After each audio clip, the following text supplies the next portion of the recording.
Bonjour à toutes et tous et bienvenue dans les pions sur la table, bienvenue aujourd'hui dans cette présentation de Talouva. Si vous aimez les Carcassonne-like, si vous aimez les jeux style Gaïa, ben là vous allez être servi. Talouva est un excellent jeu de tuiles, et un jeu de tuiles qui ne se joue pas forcément qu'à l'horizontale, hein. Vous verrez que ici, eh ben, c'est un jeu en 3D, voilà, il va y avoir des montagnes qui vont pousser. Talouva est donc un jeu de Marcel-André Cazolà-Merkel pour 2 à 4 joueurs à partir de 8 ans, et des durées de partie annoncées d'environ 45 minutes, mais bon, sincèrement, ça peut être bien plus court que cela, hein, tablé environ sur 30 minutes. Installez-vous confortablement sous les cocotiers pendant ce temps, moi je pose les pions sur la table.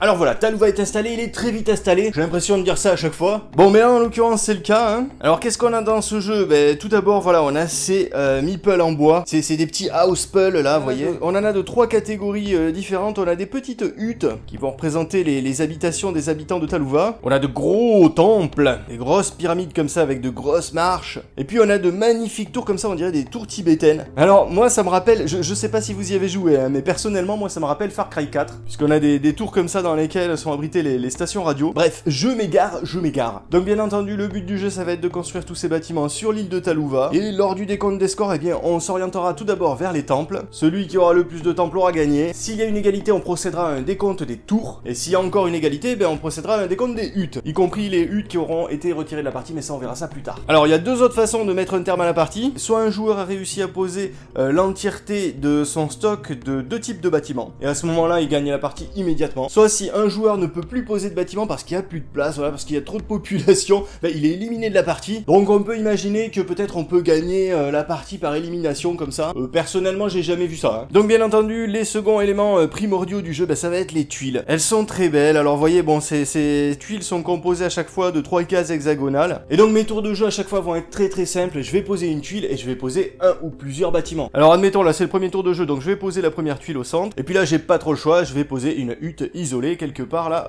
dans le coin de l'île. Alors on va avancer un petit peu dans la partie sans forcément poser tous les bâtiments à chaque fois. Là je fais ça pour l'exemple, hein, bien entendu, vous avez bien compris qu'à chaque fois, ben, normalement on est censé poser une tuile et un ou plusieurs bâtiments. Et bon, j'ai pas envie de me faire chier. Arrivé à un certain stade de jeu, ben, vous verrez que au niveau de la pose de bâtiment, ça va être un petit peu plus diversifié, puisqu'on va pas se contenter de juste poser une hutte isolée. Ça c'est une seule des 4 actions disponibles dans le jeu. Alors avant que je vous explique la seconde action disponible, il faut que je précise un petit peu un terme important du jeu, c'est le terme de cité. Alors, on considère qu'une cité, ben, c'est un ensemble urbain, hein, bien entendu. Donc ça peut être composé d'une hutte, ça peut être composé de 4-5 huttes ou d'autres bâtiments à l'intérieur. Et donc à partir du moment où on n'a aucune habitation en commun entre 2 espaces, ben, on considère que ce sont des cités différentes. Et là ici j'en ai 2. Ce qui m'amène donc à la seconde action du jeu, hein, qui est de pouvoir étendre une cité. Alors pour étendre une cité, c'est très simple, je désigne une cité et je désigne un style de terrain. Hein, vous voyez que sur l'étude on a un petit peu de tout, hein. On a de la prairie, on a de la forêt, on a de la plage, on a du caillou, on a des volcans. Alors je ne peux pas bâtir sur les volcans. Donc je vais par exemple désigner cette cité jaune là, et puis je vais dire que je m'étends sur les terrains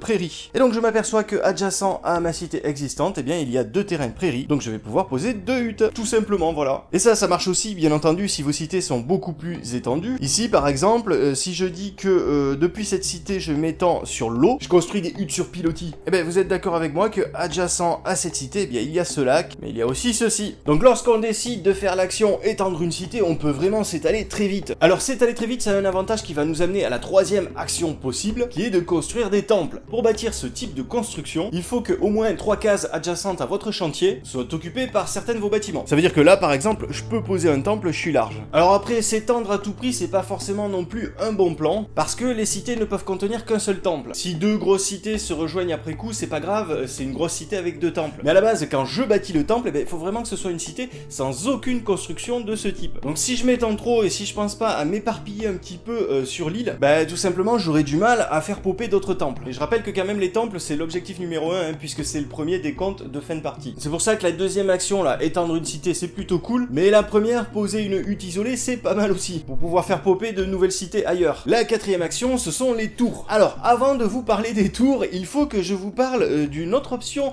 disponible lorsque vous posez votre tuile. Je l'ai dit en intro, dans ce jeu, en fait, on n'est pas obligé de poser des tuiles comme ça, forcément à plat. C'est un jeu dans lequel on va pouvoir jouer avec les dénivelés. Ça veut dire que je peux très bien poser une tuile sur d'autres déjà existantes. Voilà, il va y avoir une éruption volcanique et ça va faire des montagnes. Bon, ça va aussi exploser certains habitants, mais ça, on va voir ça. Alors, il y a plusieurs règles déjà, hein. Il faut pas qu'il y ait de cases vides dessous, donc il faut forcément que la tuile que l'on va poser repose sur un matériau dessous, sur plusieurs autres tuiles. Mais en plus de ça, alors, il faut forcément faire coïncider la tuile volcan du dessus avec celle du dessous. Et en plus, il ne faut pas que la lave coule dans le même sens. C'est-à-dire que là, je pourrais pas mettre la tuile comme ça, hein, vous voyez, puisque la lave coule exactement dans le même sens sur les deux tuiles. Donc il va falloir que je tourne celle du dessus autrement. Alors, une fois que j'ai choisi l'emplacement de la tuile, je la pose, j'écrase tout ce qu'il y a dessous, ce qui nous amène à une autre contrainte de pose, c'est qu'on ne peut jamais annihiler complètement une cité située sous la tuile. C'est-à-dire que là, ça va, si j'écrase ici, ben, il va rester encore des habitations